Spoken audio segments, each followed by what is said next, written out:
నయీం మామూలుడు కాదా? అక్కడ ఇక్కడ కాదు, ఏకంగా పాక్తో నయీంకు లింకులున్నాయా? 6 నెలలు అజ్ఞాతంలోకి వెళ్లిన నయీం పాక్లో మకం వేశాడా? అదే నిజమైతే నయీం పాకిస్తాన్లో ఏం చేశాడు, ఎందుకెళ్లాడు, ఎవరిని కలిశాడు? సంచలనం సృష్టిస్తున్న నయీం టెర్రర్ లింక్ పై స్పెషల్ రిపోర్ట్.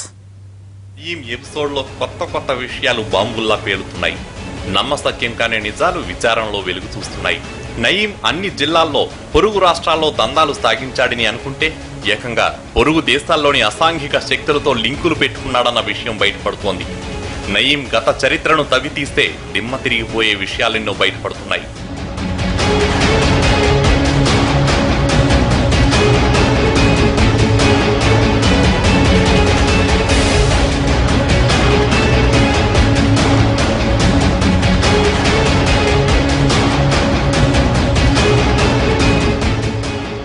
అది 2004వ సంవత్సరం. అప్పటికీ నయీం అంతగా ఎదగలేదు. నయీంకు బయటి ప్రపంచం అంతగా తెలియదు. సెటిల్మెంట్లతో పాటు పోలీస్ శాఖను ఎలా వాడుకోవాలన్న విషయం కూడా అంతగా తెలియదు. అయితే 2004లో నయీం 6 నెలల అజ్ఞాతంలోకి వెళ్లిపోయాడు. ఆ 6 నెలలు నయీం ఏం చేశాడన్నది మిస్టరీగా మారింది. ఆ మిస్టరీని ఛేదించేందుకు దర్యాప్తు సంస్థలు కూపీలాగుతున్నాయి. రాష్ట్రం వదిలిపెట్టి వెళ్లాడని అనుకున్నారు. కానీ నయీం ఏకంగా దేశం దాటి పాకిస్తాన్లో అడుగుపెట్టాడని తెలుస్తోంది. బంగ్లాదేశ్ మీదుగా నయీం పాకిస్తాన్కు వెళ్లాడని నిఘా వర్గాలు గుర్తించాయి.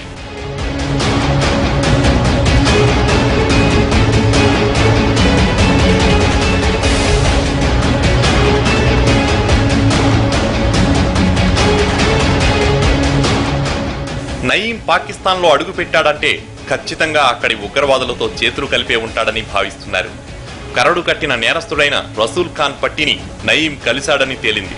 రసూల్ ఖాన్ పట్టీ ఇండియాలో పలు ఉగ్రవాద కార్యకలాపాలు సాగించాడు. ఇతడి దగ్గరే నయీం 6 నెలలు ఉన్నాడని తెలుస్తోంది. రసూల్ ఖాన్ ను గతంలో పోలీసులు పట్టుకున్నారు. అప్పుడు తనను హైదరాబాద్ కు చెందిన ఓ గ్యాంగ్స్టర్ కలిశాడని విచారణలో కూడా చెప్పాడు.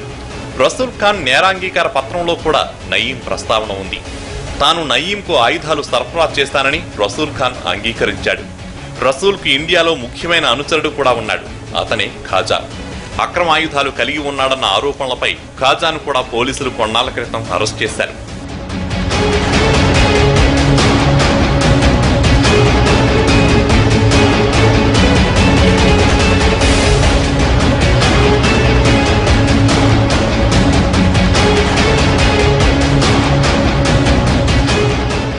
నయీం ఎన్కౌంటర్ తర్వాత డెన్స్ లో పెద్ద మొత్తంలో ఆయుధాలతో పాటు పేలుడు పదార్థాలను స్వాధీనం చేసుకున్నారు పోలీసులు. వీటితో పాటు జిలిటిన్ స్టిక్స్, లిక్విడ్ కూడా దొరికింది. ఆయుధాలతో బెదిరించి భయపెట్టే నయీంకు పేలుడు పదార్థాలతో అవసరమేంటన్న కోణంలో దర్యాప్తు చేశారు. ఇవి ఎక్కడి నుంచి వచ్చాయని విచారిస్తే టెర్రర్ లింక్ బయటపడింది. నయీం ఇక్కడ ఉగ్రవాదుల కోసం పనిచేశాడా అన్న అనుమానం నిఘా వర్గాలకు టెన్షన్ గా మారింది. నయీం డెన్స్ లో దొరికిన పేలుడు పదార్థాలు ఉగ్రవాదుల కోసమేనని అనుమానిస్తున్నారు. ఇప్పుడే కాదు, కొంతకాలం క్రితమే నయీంకు ఉగ్రవాదులతో లింకులున్నట్టు తేలింది. ఇప్పుడు పేలుడు పదార్థాలు దొరకడంతో టెర్రర్ లింక్ కన్ఫర్మ్ అవుతోంది. ఆ రాక్షసుడికి పేదోళ్లు డబ్బున్నోళ్లు అన్న తేడా లేదు. తెలిసిందల్లా ఒకటే, దోచుకోవడం. ఎంత దొరికితే అంత దోచుకోవడం. మంచిగా చెప్పడం, వినకపోతే బెదిరించడం. అయినా మాట వినలేదంటే ప్రాణాలు తీయడమే. ఇది నయీం మాక్ టైం. ఆ ప్రాణభయంతోనే ఇన్నాళ్లు బాధితులు ఎవరికి చెప్పుకోలేదా బిక్కుబిక్కుమంటూ గడిపారు. ఇప్పుడు ఆ గ్యాంగ్స్టర్ చావడంతో బాధితులు ఒక్కొక్కరుగా బయటకు వస్తున్నారు. తమకు జరిగిన అన్యాయాన్ని వివరిస్తున్నారు. రోజు 10ల సంఖ్యలో బాధితులు స్టేషన్ మెట్లెక్కుతున్నారు. నయీం నయీం నయీం, ఏ జిల్లా చూసినా ఈ పేరు మారుమోగిపోతోంది. నయీం అడుగు జాడలు అన్ని చోట్ల బయటపడుతున్నాయి. గతంలో జరిగిన నేరాలకు నయీం లింకులు దొరుకుతున్నాయి. నయీం నేర ప్రయాణంలో బాధితులెందరో. గ్యాంగ్స్టర్ ఎన్కౌంటర్తో ఒక్కొక్కరు వెలుగులోకి వస్తున్నారు. నల్గొండ జిల్లా భువనగిరిలో కొందరు బాధితులు పోలీసులను ఆశ్రయించారు. ఈ పేద రైతులందరూ నయీం బాధితులే. తమ భూములను నయీం బలవంతంగా లాక్కున్నాడంటూ పోలీసులకు ఫిర్యాదు చేశారు. నల్గొండ జిల్లా భువనగిరి మండలం తుక్కపురం గ్రామంలోని 30 మంది రైతులకు చెందిన సర్వే నెంబర్ 106లో 16 ఎకరాల భూమి ఉంది. ఈ స్థలంపై నయీం ప్రధాన అనుచరుడు బాసం శ్రీను కన్నేశాడు. 2007 సంవత్సరంలో బెదిరించి నయీం అనుచరులైన 5గురి పేరుతో రిజిస్ట్రేషన్ చేయించారని పోలీసులకు ఫిర్యాదు చేశారు బాధితులు. కనీసం అప్పటి మార్కెట్ ధర ప్రకారం డబ్బులు కూడా ఇవ్వలేదని ఆరోపిస్తున్నారు. తాతల కాలం నుంచి పశువులను, గొర్రెలను మేపుకోవడానికి కాపాడుకుంటూ వస్తున్న స్థలాన్ని కాజేసి మా పొట్ట కొట్టారని ఆవేదన చెందుతున్నారు. డబ్బులు ఇస్తామని మభ్యపెట్టి ఆ తర్వాత బెదిరింపులకు దిగారని అంటున్నారు. పని చేసి ఒక 7 లక్షలు చేతులు పెట్టి ధర లేదు ఏం 7 లక్షలు చేత పెట్టి మళ్ళీ మాట్లాడతా పోరాను మమ్మల్ని దొంగి చూసిన వాళ్ళు లేడు. మమ్మల్ని అవసరాలు పెట్టి గుంజుకున్నారు విధము. ఇది పాజన్ చేసిన పని. ఇది మాకు మా ద్వారా రిజిస్ట్రేషన్ చేయించుకుంది. అట్టి సమయంలో మాకు 7 లక్షలు ఇచ్చింది. అంతే, ఏ రేటు ధర అనేది నిర్ణయం లేకుండా 7 లక్షలు ఇట్లా చేతిలో ఇచ్చిండు. కథం మళ్ళా కొన్ని ఇస్తామన్నాడు. ఇక మరి ఇయ్యలే, ఇక ఏం చేయలేదు. సరే మీకు ల్యాండ్ మీరు కావాలంటున్నట్టు మాకు ఏం రేట్లు ఇస్తుంది ఎట్లా సంగతి అంటే రేట్ కోసం తర్వాత మాట్లాడడం మీరు సంతకాలు అయితే పెట్టుదని లేదా ఆమె వచ్చినాకనే మాట్లాడుకో సంతకాలు పెట్టుది. సంతకాలు పెట్టినాకనే లెక్క అని మేము ఎంత అన్నా కానీ అట్లా ఒక 3 నెలలు సతాయించిన ఈయన పిచ్చుకోకుండా కూడా వచ్చి మమ్మల్ని వచ్చి రిజిస్ట్రేషన్ ఆఫీస్ కాడికి తీసుకొచ్చి సంతకాలు పెట్టించుకొని రిజిస్ట్రేషన్ చేయించుకొని. ఇదొక్కటే కాదు, ఇంకా చాలా దారుణాలున్నాయి. ఎవరైనా స్థలాన్ని అమ్మాలనుకుంటే అది తమకే అమ్మాలన్నది నయీం అనుచరుల ఆర్డర్. లేకుంటే ప్రాణాలకు ముప్పే. భువనగిరి మండలం బస్వాపురం గ్రామంలో సర్వే నెంబర్ 194లో 6 ఎకరాలను భూ యజమానులైన చిక్కుల సత్యనారాయణ, చంద్రయ్యలు సొంత అవసరాలకు అమ్మాలనుకున్నారు. ఈ విషయం తెలుసుకున్న నయీం అనుచరులు ఆ భూమిని మాకే అమ్మాలని వారిని బెదిరించి 2 లక్షల రూపాయలు ఇచ్చి రిజిస్ట్రేషన్ చేయించుకున్నారని పోలీసులకు ఫిర్యాదు చేశారు బాధితులు.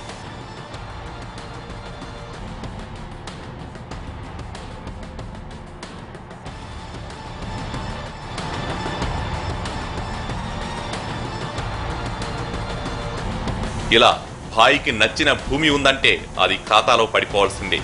ఇందుకోసం నయీం అనుచరులు రిజిస్ట్రేషన్ కార్యాలయం చుట్టూ చక్కర్లు కొడుతుంటారు. అంతేకాదు, కొందరు డాక్యుమెంట్ రైటర్లకు నయీంతో లింకులున్నాయన్న అనుమానాలున్నాయి. భువనగిరి రిజిస్ట్రేషన్ కార్యాలయం పక్కన డాక్యుమెంట్ రైటర్ కార్యాలయంలో పోలీసుల తనిఖీలు చేశారు. 3 కంప్యూటర్లు స్వాధీనం చేసుకున్నారు. డాక్యుమెంట్ రైటర్లైన సోదరులు లింగం, భాస్కర్లను సిట్ అధికారులు విచారిస్తున్నారు. ఈ సోదరులిద్దరూ భువనగిరి డివిజన్లో భూముల క్రయ విక్రయాలకు సంబంధించిన సమాచారాన్ని నయీంకు చేరవేయడంతో పాటు కొనుగోలు అమ్మకందారులను బెదిరింపులకు గురి చేసేవారని అనుమానిస్తున్నారు. భువనగిరి చుట్టుపక్కల వందలాది ఎకరాల భూములను రిజిస్ట్రేషన్ చేయడంలో ఈ సోదరుల హస్తం ఉందని భావిస్తున్నారు. కరడుగట్టిన గ్యాంగ్స్టర్ నయీం జాడలు నెల్లూరులో కూడా ఉన్నాయా? రియల్ ఎస్టేట్ వ్యాపారులు, ప్రముఖులతో నయీం దోస్తీ చేశాడా? అనేక నేరాలకు సింహపురి నుంచే స్కెచ్ చేశాడా? ఈ క్రైమ్ కహానీలో పోలీసుల పాత్ర ఎంత? మావోయిస్టు సిద్ధాంతకర్త గంటి ప్రసాద్ హత్య వెనుక నయీం హస్తం ఉందన్న వార్తల్లో నిజమెంత? అది జూలై 4, 2013. సమయం మధ్యాహ్నం 3 గంటలు. ప్రశాంతంగా ఉన్న నెల్లూరులో ఒక్కసారిగా కలకలం. మావోయిస్టు సిద్ధాంతకర్త గంటి ప్రసాద్ దారుణ హత్య. నెల్లూరు నడిబొడ్డున పట్టపగలు జరిగిన ఈ దారుణం ఒక్కసారిగా కలకలం రేపింది. పక్కా స్కెచ్ చేసి గంటి ప్రసాద్ ను టార్గెట్ చేశారు. కిరాతకంగా చంపేశారు. జిల్లా కోర్టు ఎదురుగా ఉన్న అప్పటి నెల్లూరు ఆసుపత్రి ప్రధాన గేటు ముందు దుండగులు ప్రసాద్ ను హత్య చేశారు. అప్పట్లో ఈ హత్య రాష్ట్రంలోనే కాదు, దేశంలోనూ సంచలనమైంది. టౌన్ హాల్లో విప్లవ రచయితల సంఘం ఆవిర్భావ కార్యక్రమానికి హాజరైన గంటి ప్రసాద్ నెల్లూరు ఆసుపత్రిలో చికిత్స పొందుతున్న అమరవీరుల కుటుంబాలకు చెందిన మహిళను పరామర్శించి తిరిగి వెళ్తుండగా దుండగులు పాయింట్ బ్లాంక్ రేంజ్ లో షూట్ చేశారు.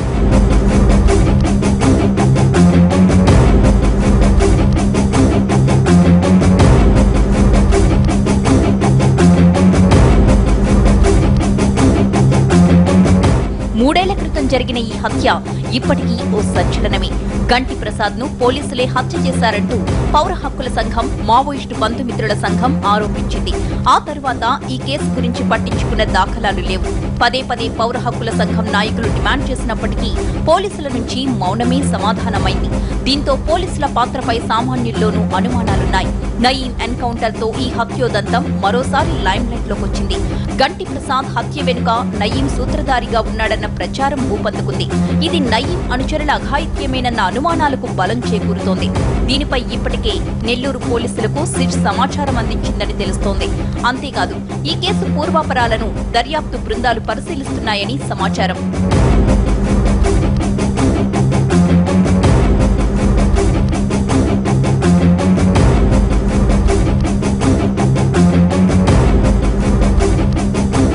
ఈ హత్య తరువాత తర్వాత నెల్లూరు జిల్లాలో పలు సివిల్ పంచాయతీల్లో నయీం అనుచరులు పాల్గొన్నారనే ప్రచారం జరుగుతోంది.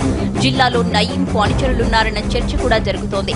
ఈ ఊహాగానాలపై జిల్లా పోలీస్ యంత్రాంగం స్పందించట్లేదు. ప్రస్తుతం ఎస్పీ విశాల్ గున్ని కృష్ణా పుష్కరాల్లో స్పెషల్ ఆఫీసర్ గా విధుల్లో ఉన్నారు. స్పెషల్ బ్రాంచ్ పోలీసులు సైతం అక్కడే ఉన్నారు.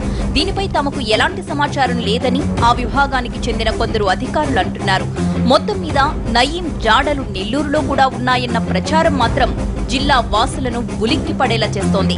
అదే నిజమైతే ఇక్కడ నయీం అనుచరులు ఎవరు, అతడికి అండగా నిలిచిన ప్రముఖులు ఎవరు, చేసిన సెటిల్మెంట్లేంటి, గ్యాంగ్స్టర్ బాధితులు ఎవరు అన్నది ఇంకా తేలాల్సి ఉంది. పోలీసులు రంగంలోకి దిగితే కానీ నయీం అడుగుజాడల గురించి పక్కా సమాచారం తెలిసే అవకాశం లేదు. నయీంను ఆశ్రయించిన స్కూల్ యజమానులిద్దరూ తర్వాత కాలంలో కోట్లకు పడగలెత్తారు. హైదరాబాద్ లో ఖరీదైన భూములున్న రాయదుర్గం చుట్టుపక్కల ప్రాంతాల్లో నయీంకు బినామీలుగా మారారు. సిట్ విచారణలో బయటపడ్డ కొత్త విషయాలు నయీం మనుషుల్లో వణుకు పుట్టిస్తున్నాయి. అండర్ వరల్డ్ ఆన్ నయీం దందాలో కొత్త కోణం వెలుగులోకొచ్చింది. హైదరాబాద్ లో రియల్ బూమ్ పీక్ రేంజ్ లో ఉన్నప్పుడు నానక్రామ్గూడ, పుప్పాలగూడ, కోకాపేట ప్రాంతంలో భారీగా సెటిల్మెంట్లు చేసినట్టు తెలిసింది. ఈ సెటిల్మెంట్లకు ఓ పబ్లిక్ స్కూల్ యజమాని సహకరించినట్టు సిట్ అధికారులకు ఆధారాలు లభించాయి. ఫైనాన్షియల్ డిస్ట్రిక్ట్ ప్రాంతంలోనూ నయీం సెటిల్మెంట్ల దందా అంతా ఈ స్కూలు యజమాని కనుసన్నల్లోనే నడిచినట్టు సమాచారం. ఈయనకు రాజకీయంగా పలుకుబడి ఉంది. ఆయన ఇంట్లోనే ఓ పోలీస్ అధికారి కూడా ఉన్నాడు. ఓవైపు పొలిటికల్ పవర్, మరోవైపు పోలీసు అండా ఉండటంతో నయీంతో సంబంధాలు పెట్టుకుని రెచ్చిపోయాడు. నయీం అక్రమాలు, అరాచకాలకు ఆర్థికంగా అండగా నిలబడ్డాడు. నయీంతో ఈ స్కూలు యజమాని సంబంధాలపై సిట్ అధికారులు కూపీ లాగుతున్నారు. ఈ స్కూలు యజమాని దగ్గర ప్రస్తుతం కోట్ల రూపాయల అక్రమాస్తులు ఉన్నట్టు అధికారులు గుర్తించారు. నయీం ఇంటి వద్ద దొరికిన కంప్యూటర్తో పాటు డైరీలోనూ పబ్లిక్ స్కూల్ యజమానితో సంబంధాల గురించి ప్రస్తావించినట్టు తెలుస్తోంది. రాయదుర్గం ప్రాంతంలో కొంతమంది పారిశ్రామికవేత్తలను బెదిరించి డబ్బులు వసూలు చేసి నయీంకిచ్చినట్టు అధికారులు గుర్తించారు. ఇక మరో స్కూల్ యజమాని కూడా నయీంతో దోస్తీ చేశాడు. ఆయన ఓ రాజకీయ నాయకురాలి భర్త. నగరంలో ప్రముఖుల పిల్లల్ని టార్గెట్ చేసుకుని మొత్తం 4 స్కూల్స్ నిర్వహిస్తున్నారు.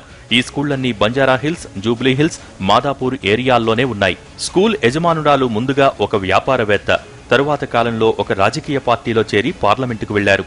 తర్వాతి కాలంలో ఈ స్కూల్ నిర్వహణ మొత్తం భర్తే చూసుకుంటున్నారు. ఆయన భారీగా అప్పులు చేశాడు. ప్రధానంగా అధికారుల బ్లాక్ మనీనే అప్పుగా తీసుకున్నాడు. ఆల్ ఇండియా సర్వీసెస్ అధికారుల నుంచి పెద్ద మొత్తంలో అప్పులు చేశాడు. దాదాపుగా 125 కోట్లు అప్పుగా తీసుకున్నాడని అంచనా. కొన్నాళ్లు అప్పు సక్రమంగా చెల్లించాడు. తర్వాత డబ్బును రాజకీయాల్లో పెట్టడంతో దివాళా తీశారు. అప్పుల ఒత్తిడి పెరగటంతో ఆయన నయీంను ఆశ్రయించారని తెలుస్తోంది. 2 ఏళ్లుగా ఎవరికీ డబ్బులివ్వటం లేదు. గట్టిగా అడిగితే నయీం మనుషులతో బెదిరించాడని సమాచారం. ఆ తర్వాత నయీంతో కలిసి సెటిల్మెంట్లు చేశాడు. తన ఆస్తులను 300 కోట్లకు అమ్మాలని ప్లాన్ చేశాడు. అంత వాల్యూ ఉండదని ఎవరూ కొనటానికి ముందుకు రాలేదు. ఈ ఇద్దరు స్కూల్ యజమానులు మాత్రం నయీం గ్యాంగును అడ్డం పెట్టుకుని పెద్ద మొత్తంలో సంపాదించారని తెలుస్తోంది. వీరి బాగోతం బయటపెట్టేందుకు సిట్ ప్రయత్నాలు మొదలుపెట్టింది.